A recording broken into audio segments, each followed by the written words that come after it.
দেখবো যে তারা আসলে সেখানে আতিকার মতো 7 মিনিট টিকতে পারে কি পারে, এটা আমার দেখার খুব ইচ্ছা আছে। বাংলাদেশে শেখ মুজিব কিংবা তার দোসরদের মতো নতুন কোন ফ্যাসিস্ট আর কখনো এই ক্যাম্পাসে না আসুক।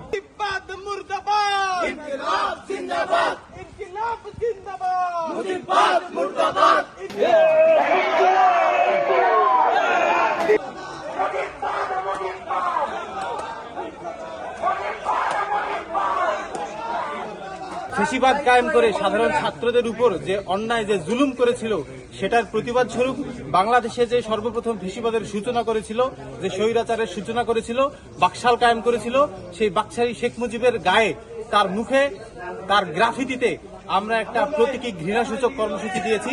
সেখানে আমরা জুতা এবং রং নিক্ষেপ করে আমাদের ঘৃণাটা তার প্রতি উগলে দেব। ছাত্রলীগকে বলবো যে তাদেরকে আমরা আহ্বান জানাই তারা হলে আসুক, কারণ আমরা সহাবস্থান করতে চাই কিছুক্ষণ তাদের মতো করে তাদের সাথে। তো দেখবো যে তারা আসলে সেখানে আতিকার মতো 7 মিনিট টিকতে পারে কি পারে, এটা আমার দেখার খুব ইচ্ছা আছে। সেই গণতন্ত্রকে মাত্র 3 বছরের মধ্যে শেখ মুজিব নিজেই বৃদ্ধাঙ্গুলি দেখিয়ে বাকশাল প্রতিষ্ঠা করেছিলেন। তো আজকে আমরা দেখতে পেয়েছি এই স্বাধীন বাংলাদেশে যে এই ফ্যাসিস্ট এবং ফ্যাসিস্টের যারা দোসর তাদের প্রতি মানুষের কি পরিমাণ ক্ষোভ আক্রোশ, বিশেষত ঢাকা বিশ্ববিদ্যালয়ে। আমরা যখন প্রথম বর্ষে ভর্তি হই, গণরুম, guest room, single guest room আমাদের শিক্ষা জীবনকে শেষ করে দিয়েছে।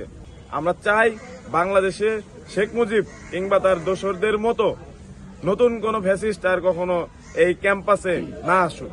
বাংলাদেশ ছাত্রলীগ সন্ত্রাসী সংগঠন, নিষিদ্ধ সংগঠন ছাত্রলীগের প্রতিষ্ঠা বার্ষিকীতে আমরা শেখ মুজিবের গ্রাফিতিতে আমরা জুতা এবং রং মেরে আমরা শুভেচ্ছা জানিয়েছি এবং আমরা বলে দিতে চাই পরবর্তী বাংলাদেশে কেউ যেন স্বৈরাচার হইতে না পারে। এটা হচ্ছে তাদের জন্য একটা শিক্ষা। যারা স্বৈরাচার হওয়ার চেষ্টা করবে তাদের পরিণতি এই অবস্থায় হবে। ছাত্রলীগের যে নির্মম নির্যাতন ছিল, সেই নির্মম নির্যাতনের কারণে আমরা যেই আমাদের হৃদয়ের যে ব্যথা, সেই ব্যথা থেকে আজকে আমরা এই প্রতীকী প্রতিবাদের আয়োজন করেছি। আজকের দিনটা বেছে নেওয়ার মূল উদ্দেশ্য হচ্ছে আজকের দিনে ছাত্রলীগ যেখানে হচ্ছে প্রত্যেক বছর তারা আনন্দ মিছিল করত, প্রত্যেক বছর তারা জয় উল্লাস করত, তারা তাদের আগ্রাসী মনোভাব, তারা তাদের নির্যাতনের এক ধাপ এগিয়ে যেত, সেই একই দিনে আমরা আজকে তাদের প্রতি ঘৃণা প্রতিবাদ প্রদর্শন করে বুঝিয়ে দিতে চাই যে আমরা তাদের প্রতি কতটা ঘৃণা সঞ্চার করি, আমাদের মধ্যে ধারণ করি। এই ধরনের বিষয়গুলো যেন আমাদের দেশের প্রেক্ষাপটে আর কখনো না দাঁড়াইতে পারে। এখানে না মুজিব দাঁড়াইতে পারে, না অন্য কোনো মানুষ, এটা হোক জিয়া বা আরো যারা আছে তাদেরকে যেন প্রোফেটাইজ বা লায়নাইজ করা যেন না হয়।